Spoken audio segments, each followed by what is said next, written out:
Oh,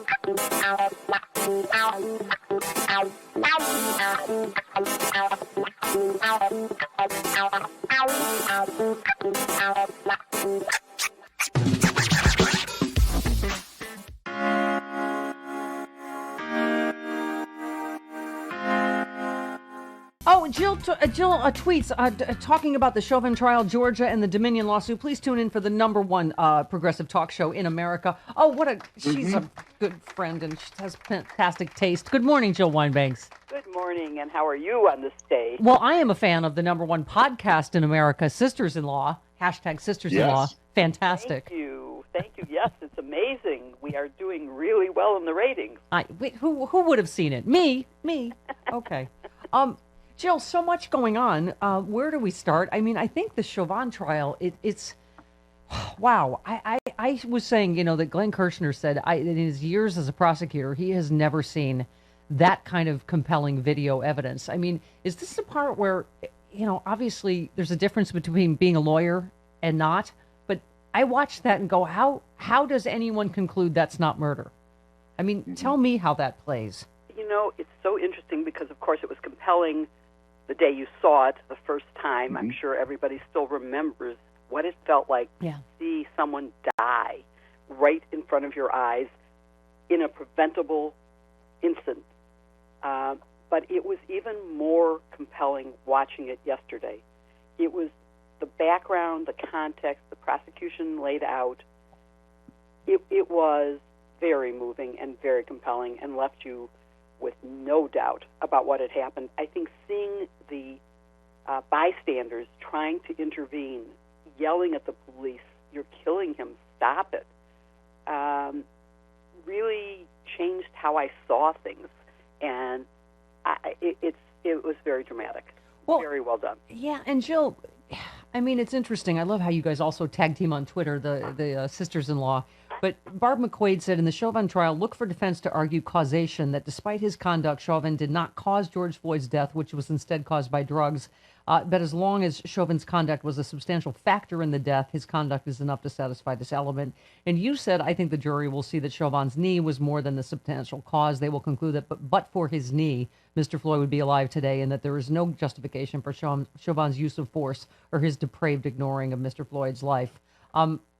That's something where the non-lawyers, Jill, among us go, are you really kidding me? Really? He just at that exact place and time just happened to die of a drug? I mean, I can't believe they can even, I mean, I guess they can argue anything, but to a non-lawyer, it's kind of, even more appalling. I think the prosecution, of course, is counting on people on the jury using their common sense. And as they said, the prosecutor said, believe your eyes, believe what you're seeing. And when you see that, you know what you're seeing. You're seeing depraved indifference to human life. You're seeing someone who just sat there and stared out at the crowd and didn't get up, even though it was clear from the sounds around him, including from the victim, from the man who he was killing, that he was in the middle of killing someone. So I think the point of what Joyce and I were expanding on is sort of the legal standards that must be met. And the intent doesn't have to be, or the cause, because they're going to argue that he had drugs in his system and that that's what killed him, that he had pre-existing health conditions, and that that's what killed him, because you do have to prove that the person died because of the conduct of the defendant. But in this case, it doesn't have to be the sole cause. It just has to be a substantial cause. And anyone watching the video can see that this is a substantial cause. As you said, no one watching this is going to think anything other than that this was how he died. So, Jill, despite this, I've read pieces. I think our friend Ellen Stahl wrote a piece. The the acquittal of Derek Chauvin has already begun. That it's just so rare that a policeman even gets brought to trial, let alone gets convicted. I mean, I hear a lot of skepticism, despite all this, that he will be convicted. What is your take on all that and what you've seen so far? Well, I mean, so far I think the prosecution is doing a very good job, and the defense is doing a credible, job. They're doing what they have to do. They're doing the only thing they can do in light of what we all saw. And in terms of predicting this, here's the problem. The prosecution has to convince 12 jurors because you cannot get a conviction without a unanimous jury. The defense only has to convince one person, that there's reasonable doubt about either the causation or motive or anything else, and it's all over. And the defense is blaming the victim, which I personally find, if I were a juror, I would be angry at that. I wouldn't, it would make me more convinced of the guilt of the defendant. Jill, if you're the prosecutor in this case, the announcement of the, is it $27 million settlement, does that hurt or help your cause? I mean, it proves that the city certainly thought he was guilty, or do they go, oh, well, justice has already been done, they already got money, might as well not let this guy go to jail. I mean, how does that play? It can go either way, but the truth is, I believe in the jury system. And when jurors say, I can put aside my prior knowledge, I can put aside even my prior opinion, and I will judge only on the basis of what happens in this courtroom, I believe that they will, in fact, do that, which means that, they know about it, but they're not going to consider whether it plays a role in this or not. They don't care whether the city is doing this.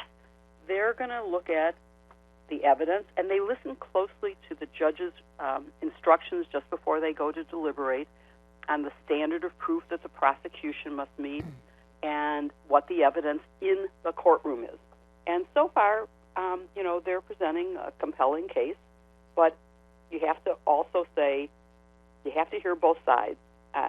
No matter how thin the pancake, it has two sides. I've said this before. Yeah.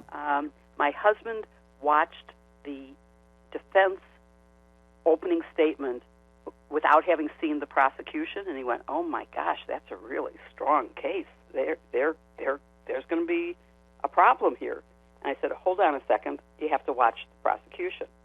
And he watched maybe 3 minutes of it and went, "Oh, okay, not such a problem."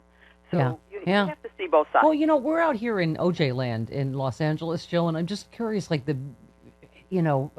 civil and criminal, like the order of that, because pretty much, at least most sentient beings, I think, knew OJ was guilty, right? But Yes. And so you go like, but was then the civil trial like an attempt for justice because justice was not done in the criminal trial, and so in this case, right, it's been the other way around. They've already had the civil settlement, and now we're in the criminal trial. Does the order make a difference?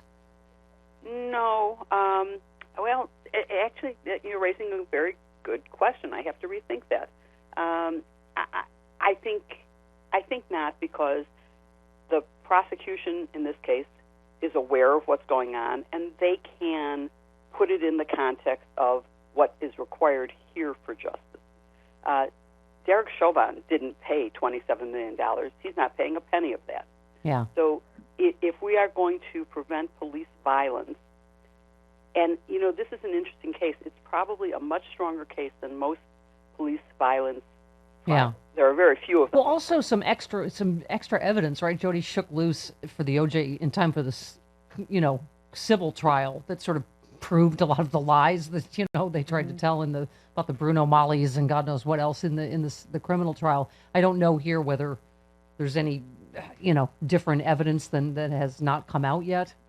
I don't think so, right? I mean, this seems like such a strong, compelling case to me already.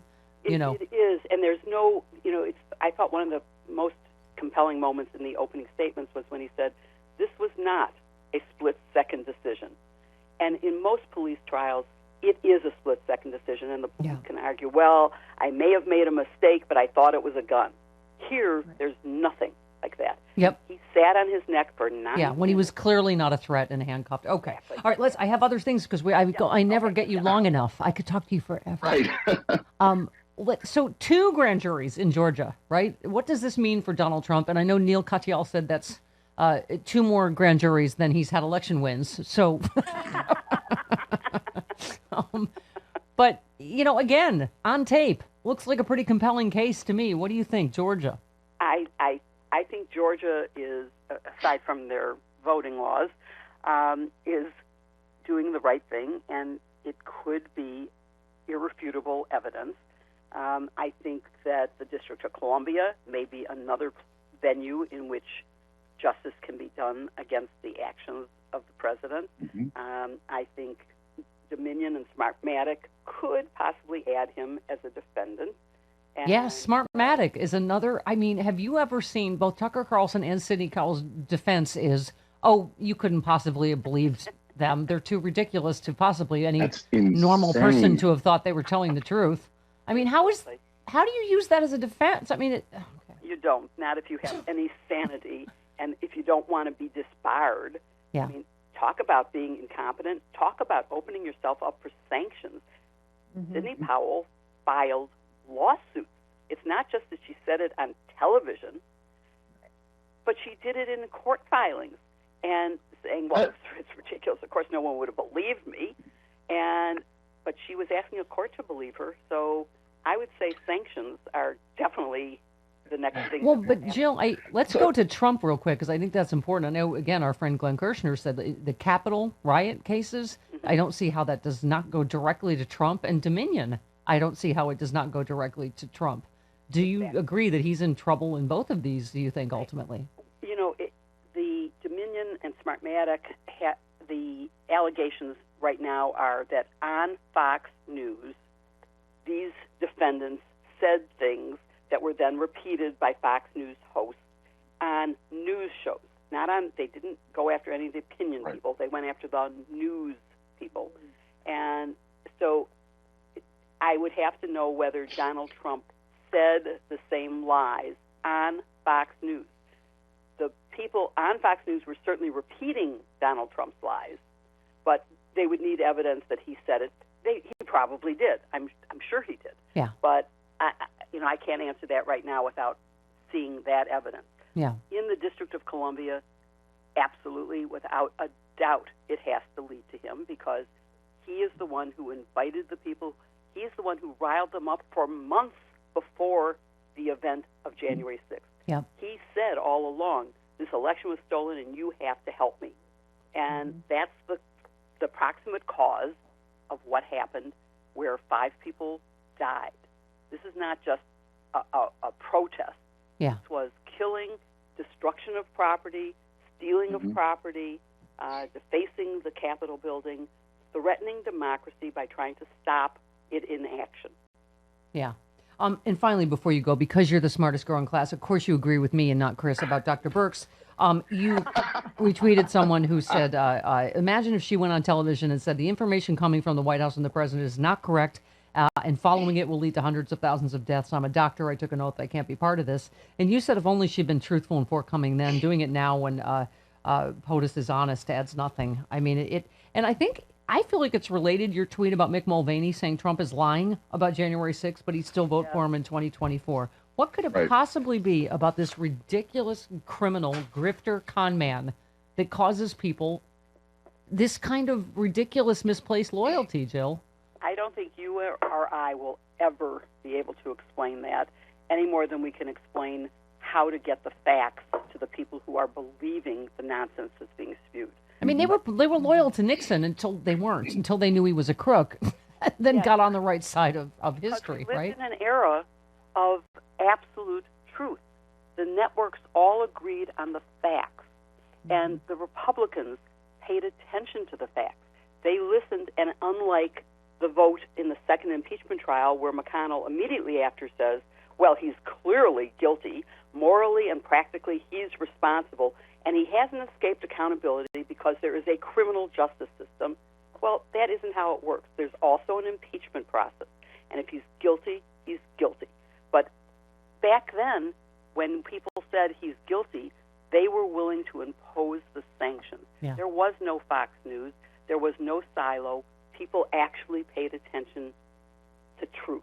Yeah, that's why this Dominion lawsuit would be a huge, victory for democracy if this seriously hurt Fox News. I tweeted that I thought that could change our whole social media platform, our whole news platform, that if Fox News, which is facing penalties that would be their entire profit, if they have to tell the truth that's going to change everything. Yeah, and the number one progressive radio show in America would be the number one progressive television show as well, Jill. Let's not lose sight of that, that this is a win-win-win for America and for Stephanie Miller. Okay, and truth, justice, and the American way. I love you, Jill Wine-Banks, and I love... Thank you. My pleasure. Happy anniversary. Oh, thank you. 10-year anniversary, Sexy Liberal. Also, listen to Sisters-in-Law, the podcast, fantastic, and get Watergate Girl, the book. Amazing book. Amazing lady. And soon to be a movie.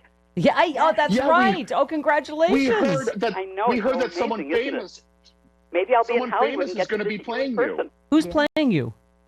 Katie Holmes. Oh, my God. This is exciting. Yeah. Yes. I don't know if anyone's as hot as you in real life, but okay.